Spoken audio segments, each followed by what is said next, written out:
Hello. Today we're going to take a look at Hadoop cluster. And typically, with a Hadoop cluster, there are multiple things you can do with it. We will get into the typical services that are associated with a Hadoop cluster, at depth without any issues. But what I wanted to show you today was what does a Hadoop cluster look like, right? And typically, when you have a cluster of servers, you obviously need a lot of management, because there are multiple services, multiple applications, multiple jobs running, on the cluster. So let's take a look at what this cluster looks like. Today, typically, you have to have a management utility, and we're going to take a look at Ambari, which is another open source tool to manage, maintain, patch, upgrade a particular cluster. So without further ado, let's jump right in. As you can see, it's a web-based interface. I have a Firefox browser open. This is the IP of my Ambari server, essentially, where the Ambari server component is installed. And typically, this port 88080, as you can see, the port is typically configurable as well. But for this particular instance, I haven't, installed it using the default port, so to speak. So I'm going to log in using the admin user. And as it is loading the rest of the features, you will see that everything uh, on this Ambari instance, all of the individual components or services, they're all switched off, right? But let's walk through, quick, tabs and how, Ambari server specifically is oriented. As you can see, there is, this name over here. It says, this is the name of the cluster, standard Ambari logo. At the top level, it shows you the dashboard, and the dashboard shows all of the associated services. It also tells you what the disk usage is, the data nodes are, the HDFS links, and so on and so forth, right? Obviously, there is nothing happening right now because I have switched off all of the services. Um, Here, you can see all of the services that are available on this particular cluster. You can quickly see hosts, and as you can see, there are, a total of 5 hosts that are part of this cluster. Obviously, there are going to be a bunch of, alerts. All of them are critical because none of the services are running. However, as you can see, the state of the service, they're all enabled. So you can, essentially pick a particular service and you can say, I don't want this service to be enabled right now. I don't need it. I'm going to play with it at a later bit point in time. Then you can do so, and we'll get into those details as well. Let's take a look at the admin portion. Here you can see stack. The major stack is obviously what matters. And typically, since there are so many different services, there are obviously interdependencies between these services. And so you typically have to manage and maintain, certain versions, major and minor, so to speak, of the stack.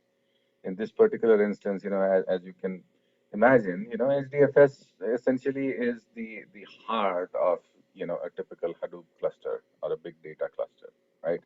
HDFS, YARN, and MapReduce. I don't know that you could do anything else, without these three major components. Although, you can install Spark and Edgebase in a standalone mode, and you can typically do that. But most of the time, you won't find any use cases, that are specific only to those particular services. However, there are some services that you can, take a look at it. As you can see, my HDP, this is Hortonworks, HDP stack, version is 2.6.2, which is one of the latest one. I think there's one more that has recently come out. You can see, uh, what, if any, upgrades you might have done. You can look at the service accounts. And these are essentially predefined. Each service needs to have its own Unix operating system level account. Typically, you would install Hadoop cluster, on Unix machines. There is obviously Kerberos support. You can enable them. That way, you're not managing and maintaining specific users.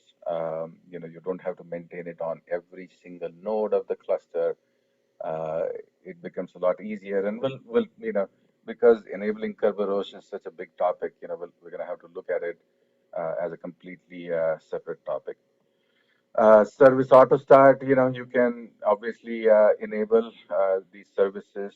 What that means is, on system boot, each service can be configured to start all components, masters, and workers, right? And so you can do that. Clearly, I don't want to do that right now. I want to have manual control because this is a virtual cluster. But in theory, you should be able to,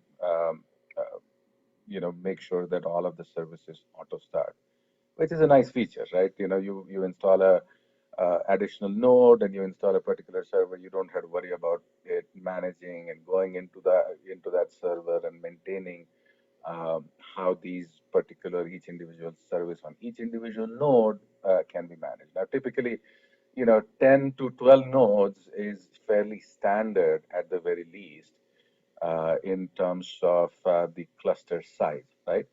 Uh, Data ninjas have seen clusters that are as big as 250 nodes, with almost 32 gigs of memory per node. So you can imagine how much data throughput and how much processing power you have at your fingertips.